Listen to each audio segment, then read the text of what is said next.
అల్లూరి జిల్లా అరకులో కొనసాగుతున్న రెండవ రోజు మన్యం బంద్ కొనసాగుతోంది. వైసీపీ పిలుపు మేరకు స్థానిక ఎంపీ గుమ్మ తనుజారాణి మరియు ఎమ్మెల్యే రేగం మత్స్యలింగం పిలుపు మేరకు ఉదయం 6 గంటల నుంచి ఎమ్మెల్యే రేగం మత్స్యలింగం వైసీపీ శ్రేణులతో కలిసి బంద్లో పాల్గొన్నారు. మెగా డిఎస్సి నుండి ఏజెన్సీ ప్రాంత టీచర్ పోస్టులు మినహాయింపు ఇవ్వాలని, ఇక స్థానిక ఆదివాసీలకు 100% ఉద్యోగ ఉపాధ్యాయ రిజర్వేషన్ పునరుద్ధరణ చేయాలని, ఆదివాసీ స్పెషల్ డిఎస్సి నోటిఫికేషన్ తక్షణమే విడుదల చేయాలని డిమాండ్ చేశారు. ఈ బంద్కు కాంగ్రెస్ పార్టీ పూర్తి మద్దతు తెలుపుతున్నట్లు పార్టీ నాయకురాలు శాంతి కుమార్ తెలిపారు. ఉండేటటువంటి నిరుద్యోగులంతా నిర్వీర్యం అయిపోవడానికి కారణాలు మీరే అని చెప్పేసి మేము ఎత్తి చూపిస్తున్నాం. కాబట్టి మీరు ఇచ్చినటువంటి హామీల్ని ఖచ్చితంగా నెరవేర్చాలని చెప్పేసి కోరుకుంటున్నాం. లేని పక్షంలో భవిష్యత్తులో ఇంకా మా యొక్క ఉద్యమాలను ఉధృతం చేస్తామని చెప్పేసి కూడా మీకు ఈ సందర్భంగా తెలియజేస్తున్నాం.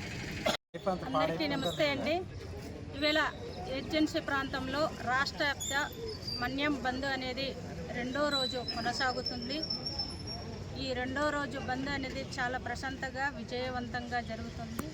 మరి ఈ బంద్కు సహకరించిన ప్రతి ఒక్కరికి కూడా పోలీస్ శాఖ అధికారులకి, మీడియా మిత్రులకు, ప్రజలకు, యువకులందరూ కూడా నమస్కారాలు తెలియజేసుకుంటాం.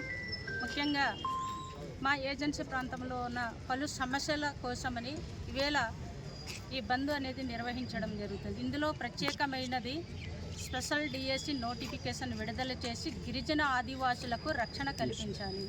1/70 చట్టాన్ని పటిష్టంగా అమలు చేయాలి. జియో నంబర్ 3ని ఈ రాష్ట్ర ప్రభుత్వము, కూటమి ప్రభుత్వము రివ్యూ పిటిషన్ దాఖలు చేసి అన్ని రకాలైనటువంటి చట్టాలను కూడాను మేము అమలు చేసి జియో నంబర్ 3ని పునరుద్ధరించి గిరిజన యువకులకు ప్రత్యామ్నాయ